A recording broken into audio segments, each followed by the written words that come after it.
নৈরাজ্য সৃষ্টির জন্য গাজীপুরে সন্ত্রাসীরা অস্ত্রের মজুত করেছে বলে জানান মহানগর পুলিশ কমিশনার। বলেন, এর পেছনে সাবেক মেয়র ও পুলিশের সাবেক আইজিপির ইন্ধন রয়েছে। এদিকে অপারেশন ডেভিল হান্টে শুধু গাজীপুরে আওয়ামী লীগ নেতাকর্মী সহ ৮২ জনকে আটক করা হয়েছে।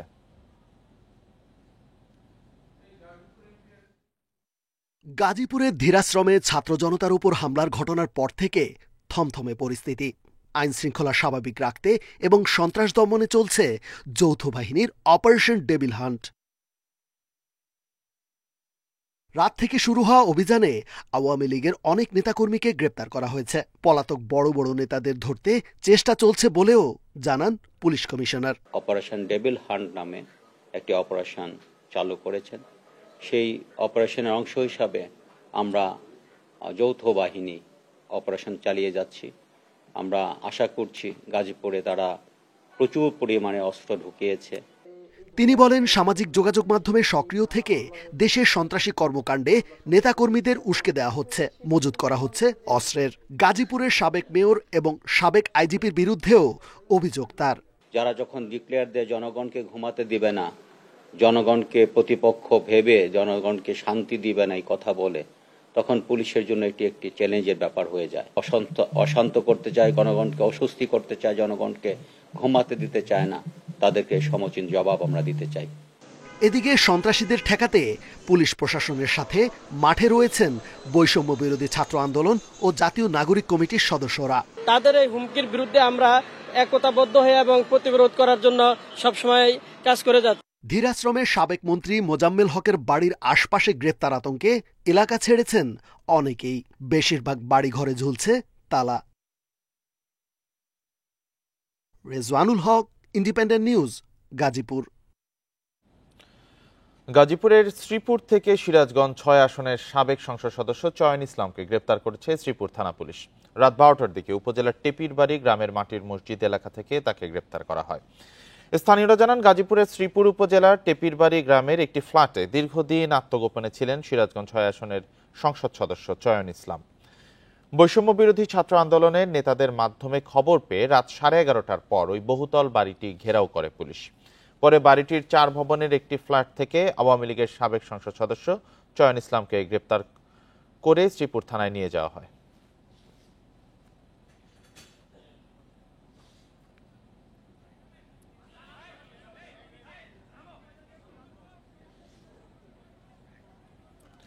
দুই মাসের বকেয়া বেতনের দাবিতে গাজীপুরের মালেকের বাড়ি এলাকায় রাতে 3 ঘন্টা মহাসড়ক অবরোধ করেন একটি পোশাক কারখানা শ্রমিকরা। এতে ঢাকা ময়মনসিংহ মহাসড়কে রাতে তীব্র যানজটে ভোগান্তিতে পড়েন যাত্রী চালক। রোববার রাত 10টার দিকে মহাসড়কে অবস্থান করে আন্দোলন শুরু করে শ্রমিকরা। পুলিশ জানায়, হারিকেন এলাকার সেলফ ইনোভেটিভ ফ্যাশন লিমিটেড নামের পোশাক কারখানাটির প্রায় 150 শ্রমিকের সার্ভিস বোনাস সহ আরও কিছু বকেয়া রয়েছে।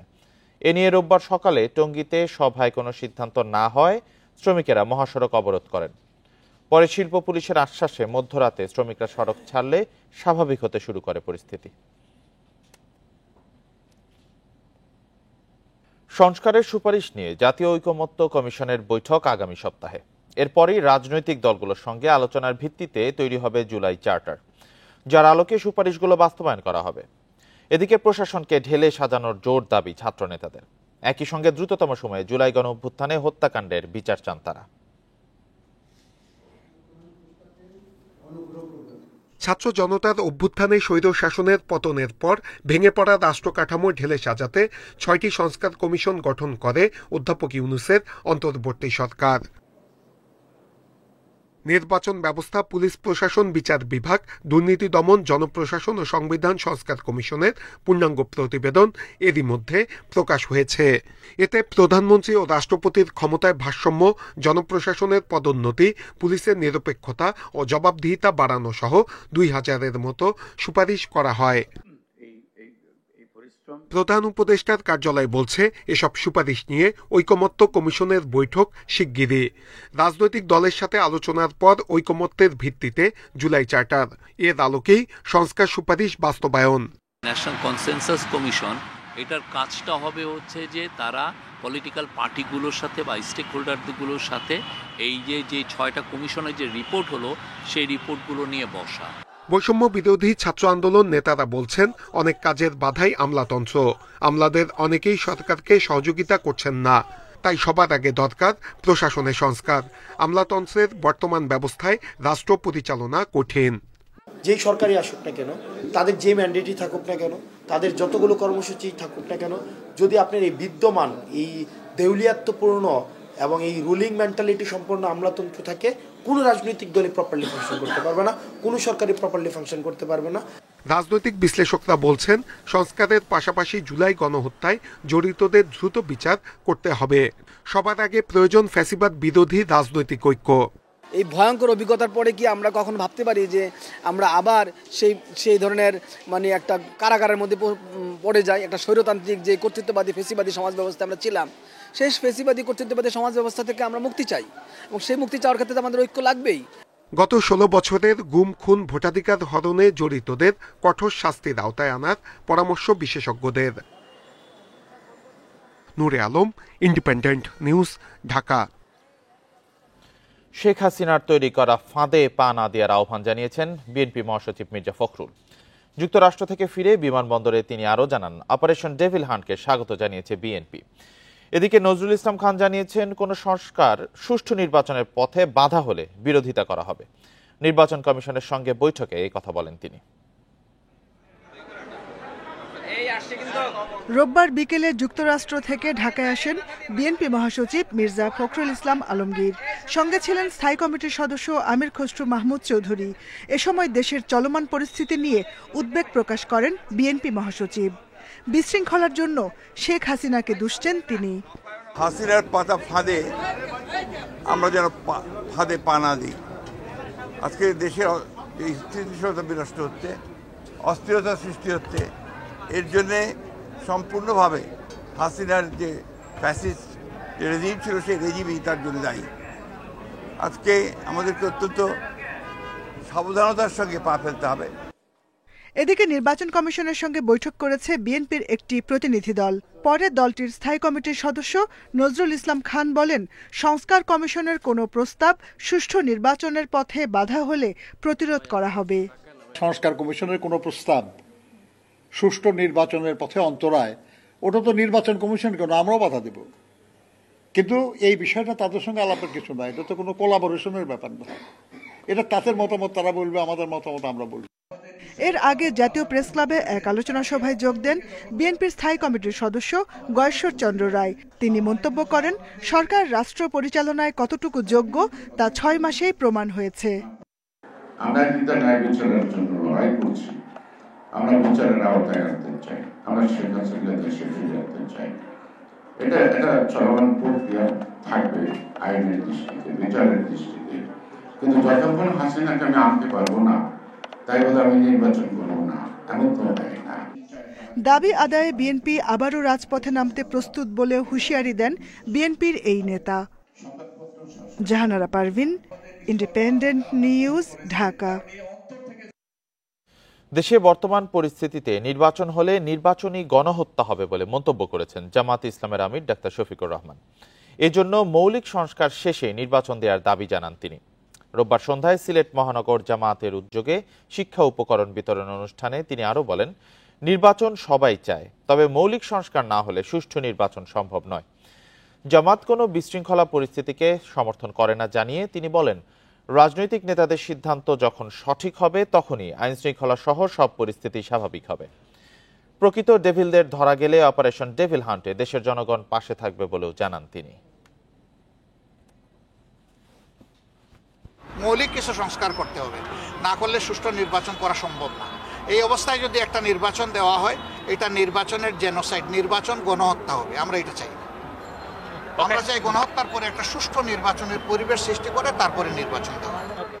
জুলাই আগস্টে গণহত্যা ও মানবতা বিরোধী অপরাধের অভিযোগে দায়ের কয়েকটি মামলার তদন্ত শেষে প্রতিবেদন দেওয়া হবে চলতি মাসেই। এরপর আসামিদের বিরুদ্ধে অভিযোগ গঠনের মাধ্যমে শুরু হবে আনুষ্ঠানিক বিচার। রোববার এক ব্রিফিংয়ে এ তথ্য জানান প্রসিকিউটররা। এদিকে মানবতা বিরোধী অপরাধের মামলায় আরেক পুলিশ কর্মকর্তাকে গ্রেপ্তার দেখিয়ে কারাগারে পাঠিয়েছে ট্রাইব্যুনাল। জুলাই গণহত্যা ও মানবতা বিরোধী অপরাধ এবং আওয়ামী লীগের শাসনামলে গুম ও খুনের অভিযোগে আন্তর্জাতিক অপরাধ ট্রাইব্যুনালে অভিযোগ দায়ের হয়েছে ৩ শতাধিক। এর মধ্যে মামলা হয়েছে 18টি। এসব মামলায় শেখ হাসিনা সহ 122 জনের বিরুদ্ধে এখন পর্যন্ত গ্রেপ্তারি পরোয়ানা জারি হয়েছে। এর মধ্যে আওয়ামী লীগ সরকারের সাবেক 12 মন্ত্রী সহ 36 জনকে গ্রেপ্তার দেখিয়ে কারাগারে পাঠানো হয়েছে। পরোয়ানাভুক্তদের মধ্যে রয়েছেন 9 সাবেক সেনা কর্মকর্তা, পুলিশের 55 কর্মকর্তা ও কনস্টেবল।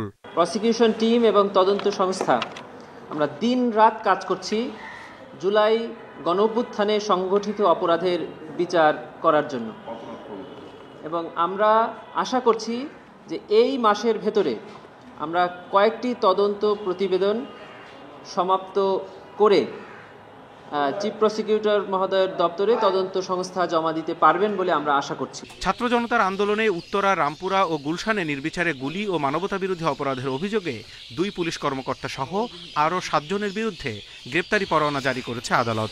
এর মধ্যে উত্তরা পূর্ব থানার তৎকালীন ওসি মুজিবুর রহমানকে গ্রেপ্তারের পর রোববার সন্ধ্যায় হাজির করা হয় ট্রাইব্যুনালে। তাকে আজ ঢাকা বিশ্ববিদ্যালয় এলাকা থেকে 3:30টায় গ্রেপ্তার করা হয়। গ্রেপ্তারের পর তাকে আন্তর্জাতিক অপরাধ ট্রাইব্যুনালে হাজির করা হলে ট্রাইব্যুনাল তাকে কারাগারে পাঠানোর আদেশ দিয়েছেন। সর্বশেষ তিনি সিরাজগঞ্জের বেলকুচি থানায় সার্কেল ইন্সপেক্টর হিসেবে কর্মরত ছিলেন। গ্রেপ্তারি পরোয়ানার খবর ফাঁস হয়ে আসামিরা যাতে গা ঢাকা দিতে না পারে সেজন্য সর্বোচ্চ গোপনীয়তা রক্ষা করছেন ট্রাইব্যুনাল সংশ্লিষ্টরা। Zahidul Bashar, Independent News, Dhaka. রমজান উপলক্ষে আজ থেকে খোলা ট্রাকে ন্যায্য মূল্যে পণ্য বিক্রি করবে টিসিবি। রোববার সংবাদ বিজ্ঞপ্তিতে এই কথা জানিয়েছে সংস্থাটি। জানুয়ারিতে পণ্য বিক্রি বন্ধ রাখে টিসিবি। প্রাথমিকভাবে ঢাকা ও চট্টগ্রামে এই কার্যক্রম চলবে, পর্যায়ক্রমে অন্য শহরেও চালু হবে। খোলা ট্রাকে প্রতি লিটার সয়াবিন তেল 100 টাকায়, চিনি 70 টাকা, মসুর ডাল 60, ছোলা 60 ও খেজুর 155 টাকা কেজি দরে বিক্রি হবে। নির্ধারিত স্থানের ট্রাক থেকে এসব পণ্য সবাই কিনতে পারবে। এছাড়া ফ্যামিলি কার্ডের মাধ্যমেও কেনা যাবে। এদিকে এ মাসে নতুন 6 লাখ স্মার্ট কার্ড বিতরণ করবে টিসিবি।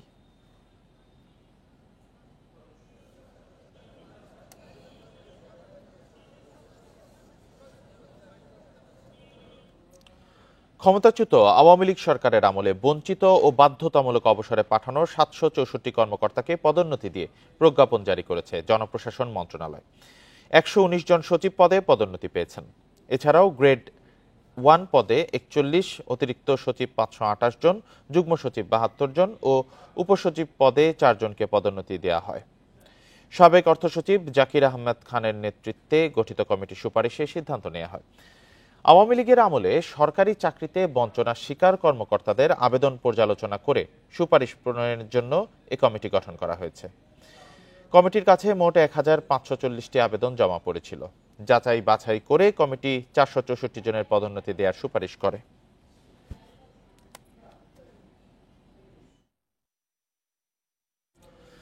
তিস্তা মহাপরিকল্পনায় কি থাকবে সে বিষয়ে সিদ্ধান্ত নেবে তিস্তা পাড়ের বাসিন্দারা।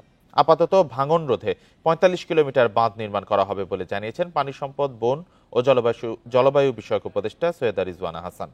রোববার বিকেলে তিস্তা নিয়ে করণীয় শীর্ষক গণশুনানিতে এ কথা জানান উপদেষ্টা। এ সময় তিনি আরও বলেন, আগামী 1 সপ্তাহের মধ্যে বাঁধ নির্মাণ প্রকল্পের দরপত্র আহ্বান করা হবে। এ সময় স্থানীয় সরকার, পল্লী উন্নয়ন, সমবায় ও যুব ক্রীড়া উপদেষ্টা বলেন, বিগত ফ্যাসিবাদী সরকারের দুর্বল পররাষ্ট্রনীতির কারণে তিস্তা চুক্তি আলোর মুখ দেখেনি। অন্তর্বর্তী সরকার শক্তিশালী কূটনৈতিক তৎপরতার মাধ্যমে ভারতের সাথে তিস্তা চুক্তি বাস্তবায়ন করবে বলে জানান তিনি। এই তিস্তায় 45 কিলোমিটার হচ্ছে ভাঙ্গন প্রবণ, তার মধ্যে 20 কিলোমিটার হচ্ছে বেশি ভাঙ্গে। তো আমি পানি উন্নয়ন বোর্ডকে আজকে নির্দেশ দিয়েছি, আগামী সপ্তাহের মধ্যে পানি উন্নয়ন বোর্ড এই পুরো এলাকাটার ভাঙ্গন রোধে টেন্ডার কল করবে, মাথা উঁচু করে ভারতের সাথে নেগোশিয়েট করবে এবং প্রয়োজনে আন্তর্জাতিক পানি আইনের ভিত্তিতে আমরা কূটনৈতিক চাপ সৃষ্টি করব যেন ভারত বাধ্য হয় এই চুক্তি স্বাক্ষর করতে। হঠাৎ চট্টগ্রামে বেড়ে গেছে ডাকাতি। পুরনো গৃহকর্মী ও পরিচিত জনরা মিলে হানা দিচ্ছে বাসা বাড়িতে। পরপর ডাকাতির ঘটনায় বেড়েছে উদ্বেগ। পুলিশের অভিযানে কয়েকজন ডাকাত গ্রেপ্তার হলেও আতঙ্ক কাটেনি। অপরাধ রোধে পুলিশের আন্তরিকতার ঘাটতিকেই দুষছেন নগরবাসী। গত 4 ফেব্রুয়ারি চট্টগ্রাম নগরের পাঁচলাইশে ইস্টার্ন রিফাইনারির সাবেক এমডির বাসায় হানা দেয় অস্ত্রধারী ডাকাত দল। এক পর্যায়ে বাড়ির মালিক সাবেক ইস্টার্ন রিফাইনারির কর্মকর্তাকে জিম্মি করে। পরে পুলিশ, র্যাব ও সেনাবাহিনীর যৌথ অভিযানে আহত অবস্থায় বাড়ির মালিককে উদ্ধার করে গ্রেফতার হয় 2 ডাকাত। কয়েকদিন আগে খুলশীতে অস্ত্রধারী ডাকাত দল হানা দেয় যমুনা অয়েল কোম্পানির সাবেক এমডির বাসায়। এ সময় গ্রেফতার হয় 12 ডাকাত। তেল কোম্পানির 2 কর্মকর্তার বাসায় ডাকাতিতে জড়িত গৃহকর্মী ও পরিচিতরা, বলছে পুলিশ। প্রথমে একজনকে অ্যারেস্ট করেছি, পরবর্তীতে আরেকজন, মনে হচ্ছে আরো 2 জন পালিয়ে গিয়েছে। 4 জনের মধ্যে অনেকে তাদের পুরো পরিচিত এবং বাসার কর্মচারীও থাকতে পারে। হঠাৎ চট্টগ্রামে ডাকাতি বাড়ায় পুলিশ প্রশাসনে দেখা দিয়েছে উদ্বেগ। আমাদের তদন্ত টিম সেখানে গিয়েছে, তারা দেখেছে প্রত্যেকটা বিষয় আসলে খুঁটিনাটি চেক করা হচ্ছে, যে এখানে বাড়ির মালিকের যে বক্তব্য প্লাস আসলে যে বাস্তবতা সেটাকে আসলে কোঅর্ডিনেট করা হচ্ছে। ডাকাতি বেড়ে যাওয়ায় পুলিশের গাফিলতি থেকে দুষছেন চট্টগ্রামের নাগরিক সমাজ। 5ই আগস্টে পুলিশ আক্রান্ত হয়েছিল, পুলিশের নাগরিকদের প্রতি একটা ক্ষোভ, বিক্ষুব্ধতা, নিজেদের মধ্যে হতাশা, কখনো কখনো আতঙ্ক কাজ করেছে। ফলত তারা যেই পরিমাণ আন্তরিক থাকার কথা, আমাদের মনে হচ্ছে তারা সেই পরিমাণ দায়িত্বের প্রতি, কর্তব্যের প্রতি আন্তরিকতা নেই। গত 2 সপ্তাহে চট্টগ্রামে অস্ত্রসহ গ্রেফতার হয়েছে 24 ডাকাত। আলমগীর সবুজ, ইন্ডিপেন্ডেন্ট নিউজ, চট্টগ্রাম। বাংলাদেশ ব্যাংকের কয়েন ভল্টের লকারে 20 বছর পর্যন্ত অর্থ সম্পদ রাখতে পারে ব্যাংকটির কর্মীরা। সাবেক বর্তমান প্রায় 300 কর্মকর্তা এমন লকার ব্যবহার করছেন। পর্যবেক্ষকরা বলছেন, এমন বিশেষ সুবিধা ব্যাংক খাতের নিয়ন্ত্রক সংস্থাটির কর্মকর্তাদের অনৈতিক কর্মকাণ্ডে প্রশ্রয় দেয়, সুযোগ তৈরি করে দেশের ভেতরেই অর্থ আড়াল করার। বাংলাদেশ ব্যাংকের ভল্ট কয়েক ধাপের নিরাপত্তা বলয়ে একটি মহা গুরুত্বপূর্ণ স্থাপনা, যেখানে বড় অঙ্কের নগদ অর্থ, বৈদেশিক মুদ্রা, স্বর্ণের রিজার্ভ রাখা হয়। স্থল ও বিমানবন্দরে শুল্ক গোয়েন্দা ও তদন্ত অধিদপ্তরের জব্দ করা স্বর্ণও থাকে এই ভল্টে। রাষ্ট্রীয় এই নিরাপদ স্থানেই বাংলাদেশ ব্যাংকের কর্মকর্তা কর্মচারীরা রাখতে পারেন ব্যক্তিগত সম্পদও। তাদের জন্য রাখা বিশেষ লকারে অপ্রদর্শিত বিপুল পরিমাণ অর্থ সম্পদ আছে বলে মনে করে দুদক। সম্প্রতি বাংলাদেশ ব্যাংকের গভর্নরকে দেয়া দুদকের চিঠি ও অর্থ উপদেষ্টার সম্মতি বিবেচনায় লকারগুলো ফ্রিজ করা হয়েছে। ডেস্কে যে আমরা বক্সের মধ্যে রেখে সেটা মার্কিন কাপড় দিয়ে পেঁচিয়ে সিলগালা দিয়ে সিগনেচার করে তাদের হাতে দিয়ে দিই, তারা সেখানে রাখে। এবং সেটা একটা আলমিরার ভিতরে অল্প অল্প জায়গা এক একজনের জন্য, আলাদা করে কোনো লকার নেই। দ্যাট ইজ কোনো চাবি বহন করার এখতিয়ার বাংলাদেশ ব্যাংকের কোনো স্টাফের নেই। 26 জানুয়ারি বাংলাদেশ ব্যাংকের সাবেক ডেপুটি গভর্নর এসকে সুর চৌধুরীর লকার খুলে দেশি বিদেশি মুদ্রা, স্বর্ণালঙ্কার সহ 4 কোটি 69 লাখ টাকার সম্পদ পাওয়া যায়, যা তার নিয়মিত আয়কর রিটার্নে উল্লেখ করা হয়নি। বাংলাদেশ ব্যাংক কর্মকর্তাদের এমন লকার সুবিধাকে প্রশ্নবিদ্ধ বলছেন বিশেষজ্ঞরা। কোনো বিশেষ প্রভাবশালী কর্মচারীদেরকে সুরক্ষা দেওয়ার জন্য তাদের অবৈধ বা বৈধের সাথে অসামঞ্জস্য সম্পদ জমা রাখার জন্য এক ধরনের সুযোগ সৃষ্টি করে দেওয়া হয়েছিল কিনা, প্রকারান্তরে এই ধরনের অবৈধ সম্পদ অর্জনের সম্ভাবনাকে উস্কে দেওয়া হয়েছিল কিনা, এই ধরনের প্রশ্নটা উত্থাপিত হওয়া খুবই স্বাভাবিক। গত 1.5 দশকে বাংলাদেশ ব্যাংকের বিভিন্ন পর্যায়ের কর্মকর্তার বিরুদ্ধে ঘুষ দুর্নীতির অভিযোগ উঠেছে। সাবেক বর্তমান বেশ কয়েকজনের বিষয়ে অনুসন্ধান চালাচ্ছে দুর্নীতি দমন commission. Hari Saha, independent News, Dhaka. Tongi ময়দানে আনুষ্ঠানিকভাবে ইজতেমা করার অনুমতি পেয়েছেন মাওলানা সাদের অনুসারীরা। রোববার তাদের কাছে মাঠ হস্তান্তর করে গাজীপুর জেলা প্রশাসন। এরপরই ময়দানে ইজতেমার প্রস্তুতির কাজ শুরু করেন সাদ অনুসারীরা। তাদের পর্যাপ্ত নিরাপত্তা দেওয়ার আশ্বাস দিয়েছে গাজীপুর মেট্রোপলিটন পুলিশ।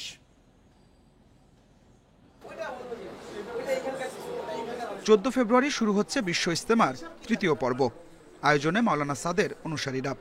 তাদের ইজতেমা আয়োজন নিয়ে নানা ধোঁয়াশা থাকলেও রোববার আনুষ্ঠানিকভাবে মাঠ হস্তান্তর করে গাজীপুর জেলা প্রশাসন। স্বরাষ্ট্র মন্ত্রণালয়ের নির্দেশনা অনুযায়ী সাদ অনুসারীরা ইজতেমা করতে পারবেন বলে জানিয়েছে প্রশাসন। মাওলানা জুবাইরের অনুসারীদের মতো তাদেরও নিরাপত্তা সহ সব সহায়তার আশ্বাস প্রশাসনের। ওনারা 14, 15 এবং 16 তারিখে ইজতেমা আয়োজন করবেন, তার জন্য তাদের কাছে আমরা মাঠ হস্তান্তর করলাম প্রশাসনের পক্ষ থেকে। তাদের কি নিরাপত্তার বিষয়টা কিভাবে? এখানে অন্যান্য বার যেভাবে নিরাপত্তা দেওয়া হয়, যেভাবে সকল দপ্তর থেকে যেভাবে সহায়তা করা হয়, সরকার সেইভাবেই তাদেরকে ইজতেমা আয়োজনের জন্য সকল বিষয় করছে। এইটাই আমাদের কাছে এখন পর্যন্ত আছে। ইজতেমা হলে তো সেখানে পুলিশ, ম্যাজিস্ট্রেট থেকে শুরু করে অন্যান্য লজিস্টিক্সের দেওয়ার জন্য যেসব ডিপার্টমেন্ট থাকবে তারা তো সবাই থাকবে এখানে। মাঠ বুঝে পেয়ে প্রস্তুতির কাজ শুরু করেন মাওলানা সাদের অনুসারীরা। এবার ইজতেমা করলে আগামী বছর করতে পারবেন না, স্বরাষ্ট্র মন্ত্রণালয়ের এমন শর্ত নিয়ে এখনই ভাবছেন না তারা। বলছেন সুষ্ঠুভাবে ইজতেমা সম্পন্ন করাই তাদের অগ্রাধিকার। আমরা তো আশা করব যে আমরা এখানে ইজতেমা করব, 60-70 বছর হলে আমরা এখানে ইজতেমা করে আসতেছি, ইজতেমা করবো এর তো আশা রাখি আমরা। আমাদের বড়দের এবং সরকারের মধ্যে আলোচনা হয়েছে, চিঠি হয়েছে, সেটার আলোকে আমরা এই 14-15 তারিখে আমরা এই ময়দানটা নিলাম এবং এই জিনিস এই অবস্থায় আমরা 18 তারিখে প্রশাসনের কাছে বুঝে দেব। এরই মধ্যে ইজতেমা ময়দানের 160 একর জায়গা পরিচ্ছন্নতার কাজ শুরু করেছে গাজীপুর সিটি কর্পোরেশন। মুসল্লিদের জন্য সার্বক্ষণিক পানি ও বিদ্যুৎ সরবরাহ থাকবে। 16 ফেব্রুয়ারি আখিরি মোনাজাতের মধ্য দিয়ে শেষ হবে মাওলানা সাদের অনুসারীদের বিশ্ব ইজতেমা। 18 ফেব্রুয়ারি প্রশাসনের কাছে মাঠ হস্তান্তর করবে তারা। Adilur Rahman, Independent News, Tongi, Gazipur. যশোর থেকে পাচারের শিকার বাংলাদেশি যুবক রাশিয়ার যুদ্ধে লড়াই করছেন। তারই ছোট ভাই মালয়েশিয়ায় অবৈধ অভিবাসী হিসেবে পুলিশের হাতে গ্রেপ্তার হয়ে কারাবন্দী। দালালদের খপ্পরে পড়ে বিদেশে গিয়ে এখন দুর্বিষহ দিন কাটছে তাদের। দুই ভাইকে ফেরাতে সরকারের হস্তক্ষেপ চেয়েছে পরিবার। যশোর সদরের বড় মেঘলা গ্রামের হাসিনা খাতুনের দুই ছেলে জাফর হোসেন ও বজলুর সর্দার। পরিবারের হাল ধরতে বড় ছেলে জাফর 9 লাখ টাকায় সাইপ্রাস যাওয়ার আশায় একটি এজেন্সির সাথে চুক্তি করেন, কিন্তু প্রতারণার শিকার হয়ে প্রথমে সৌদি আরব ও দুবাই হয়ে পরে তাকে পাঠানো হয় রাশিয়ায়। সম্প্রতি মায়ের কাছে যুদ্ধের পোশাক পরা ছবি পাঠান জাফর। জানান রাশিয়ার পক্ষে যুদ্ধে অংশ নেয়ার কথা। 20 লাখ টাকায় দালাল চক্র তাকে বিক্রি করেছে দাবি পরিবারের। ছেলেরা সবাই ভয় পেয়ে গেছে, সবাই কান্না কাটা করছে, মা আমরা দেশে যেতে পারবো না, আমাদের এই বিক্রি করে দিয়েছে, 20 লাখ টাকা করে বিক্রি করে দিয়েছে। তারা বলেছে যে ক্লিনিকের কাজ দেওয়া হবে, বাবুর্চির কাজ দেওয়া হবে, তারা নিয়ে তাকে যুদ্ধের কাজে লাগাইছে। মামাতো ভাই মাহবুবুর রহমানের মাধ্যমে ঢাকার একটি এজেন্সির সঙ্গে যোগাযোগের কথা বলছেন স্বজনরা, তবে অভিযোগ অস্বীকার করেন তিনি। টাকা পাসপোর্ট দেওয়ার পরে রাশিয়ায় সাইপ্রাসে ভিসা হয়নি, লাস্টে টাকা পাসপোর্ট ফেরত দেওয়ার পরে কোন দিকে গেছে না গেছে এটা আমি বিষয় জানি। এদিকে জাফরের ছোট ভাই বজলুর 2022 সালে অবৈধভাবে মালয়েশিয়ায় গিয়ে গ্রেপ্তার হয়ে সে দেশের কারাগারে বন্দী। আর এক ছেলে মালয়েশিয়ায় রয়েছে, তাও সব আটকা পড়ে রয়েছে জেলখানায়। আমাদের কপাল এমন খারাপ। সরকারিভাবে আরো জোরালো পদক্ষেপ ও প্রচার না চালালে অবৈধভাবে মানব পাচার ঠেকানো সম্ভব নয় বলছেন অধিকার কর্মীরা। দালাল চক্রের যে মূল রেকর্ডিং এজেন্ট, এদের শাস্তি হওয়া উচিত এবং এদের এই নাম্বারটা দিতে পারলে আমাদের পক্ষ থেকে, আমাদের সংস্থা থেকে যতটুকু করার আমরা সরকারি সহযোগিতা নিয়ে আমরা সেটুকু করার চেষ্টা করব। দুই ভাইকে দেশে ফিরিয়ে আনার উদ্যোগ নিতে পররাষ্ট্র মন্ত্রণালয়ে আবেদন করেছে পরিবারটি। Independent news. 6 বছর ধরে বিকল বরিশালের শেরেবাংলা মেডিকেল কলেজ হাসপাতালের চক্ষু বিভাগের অত্যাধুনিক ল্যাসিক মেশিনটি। চোখের ছানি অপারেশনের ফ্যাকো মেশিনও 7 মাসের বেশি সময় ধরে অকেজো, তাই চোখের চিকিৎসা দিতে বেগ পেতে হচ্ছে চিকিৎসকদের।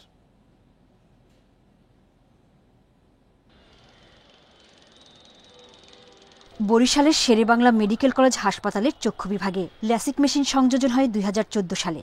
2019 সালে মেশিনটি বিকল হয়ে যাওয়ার পর থেকে ল্যাসিক মেশিনের সুবিধা বঞ্চিত রোগীরা।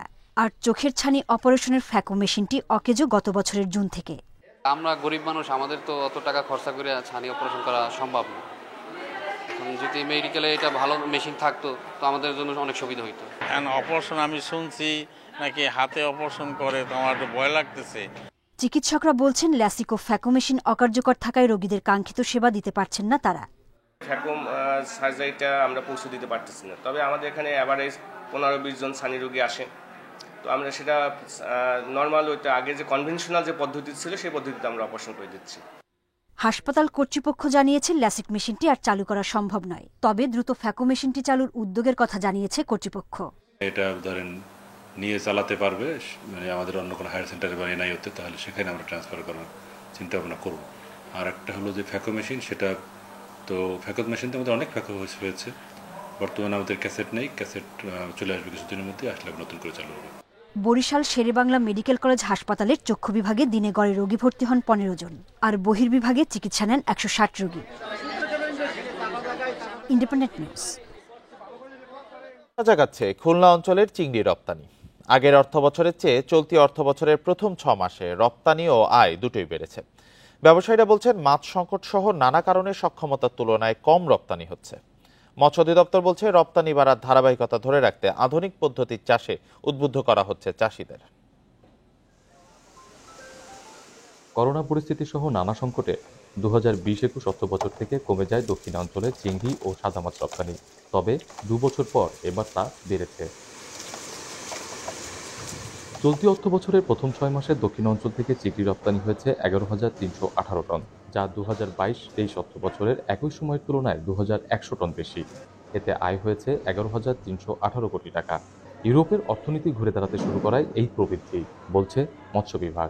ইউরোপের স্থিতিশীলতা, অর্থনৈতিক স্থিতিশীলতা এবং মধ্যপ্রাচ্যের কিছুটা ওই রুটের যে অনিরাপদ হয়ে গেছিল জাহাজীকরণ, সেটা আবার মোটামুটি ঠিক হওয়াতে আমরা এই রপ্তানির ঊর্ধ্বমুখী ইয়েটা দেখতে পাচ্ছি। রপ্তানিকারকরা বলছেন আয় কিছুটা বাড়লেও সেটা কতদিন থাকবে তা নিয়ে রয়েছে সংশয়। আমরা মাত্র 10-12% কাঁচামাল পাই আমাদের ক্যাপাসিটি অনুযায়ী। উৎপাদন বৃদ্ধির জন্য আমাদের ভালো মানের পোনা দরকার। আমরা যে পোনাগুলো মার্কেটে আসতেছে ভাইরাস যুক্ত পোনা, এই পোনা দিয়ে ভালো কোনো কিছু আশা আমরা করতেছি না। মৎস্য অধিদপ্তর বলছে উৎপাদন বাড়াতে আধুনিক পদ্ধতি চাষে উদ্বুদ্ধ করা হচ্ছে খামারিদের। রপ্তানিকারকদেরকে উৎসাহিত করছি, বিশেষ করে র মেটেরিয়ালসের সাপ্লাই যাতে ঠিক থাকে, এই জন্যে তারা সরাসরি যেন কন্ট্রাক্ট ফার্মার তৈরি করে, নিজেরা কিছু ডেমনস্ট্রেশন চাষে যায় এবং উন্নত যে চাষগুলো আছে, বিশেষ করে সেমি ইন্টেন্সিভ বাগদা কালচার এবং ভেনামি কালচার, দুইটাতেই উচ্চ ফলনশীল যে কালচারগুলো আছে সেখানে যেন তারা ইনভেস্ট করে। মৎস্য বিভাগের হিসাব অনুযায়ী 2023-24 অর্থবছরে চিংড়ি ও সাদা মাছ রপ্তানি হয়েছিল 25,196 মেট্রিক টন। এর আগের অর্থবছরে 33,727 মেট্রিক টন। অভিজিৎ পাল, ইন্ডিপেন্ডেন্ট নিউজ, খুলনা। প্রত্নতাত্ত্বিক খননে বগুড়ায় অন্তত 2000 বছর আগে তৈরি নর্দার্ন ব্ল্যাক পলিশড ওয়ার বা উত্তরাঞ্চলীয় চকচকে মসৃণ মৃৎপাত্রের উপস্থিতি পাওয়া গেছে। মিলেছে ইটের অবকাঠামো আর অলংকার তৈরির উপকরণও। পুণ্ড্রনগর মহস্থানগড়ের বৈরাগী ভিটায় যৌথভাবে খনন কাজ চালাচ্ছেন বাংলাদেশ ও ফ্রান্সের প্রত্নতাত্ত্বিকরা।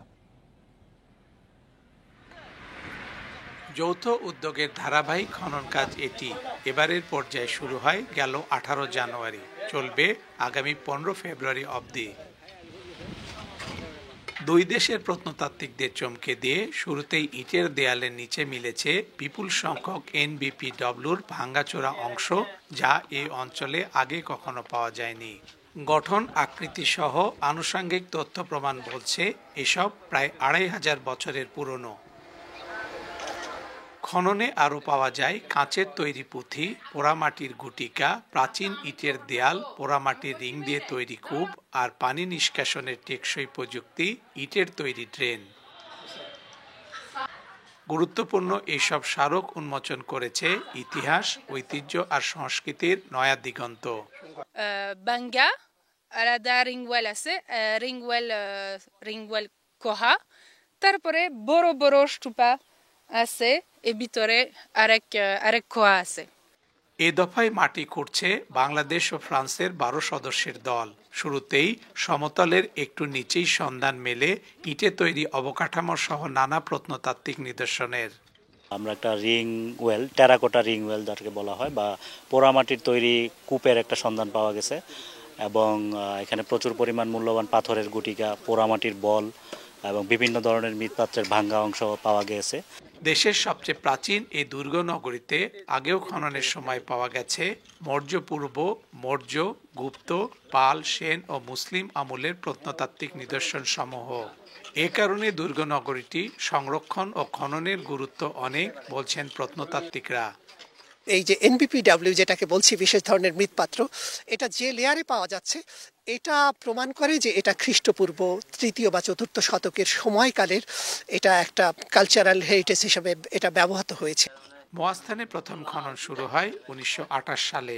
পরবর্তী সময়ে আরও কয়েকবার খননে পাওয়া যায় পাথরে তৈরি নানা ধরনের মূর্তির পাশাপাশি গুরুত্বপূর্ণ শত শত প্রত্নতাত্ত্বিক নিদর্শন। Hasibur Rahman, Independent News, Bogura. আর এই ছিল এখনকার সংবাদে। ইন্ডিপেন্ডেন্ট টেলিভিশনের সব খবর আরো বিস্তারিত জানতে চোখ রাখুন ফেসবুক, ইউটিউব, এক্সে। ধন্যবাদ সবাইকে।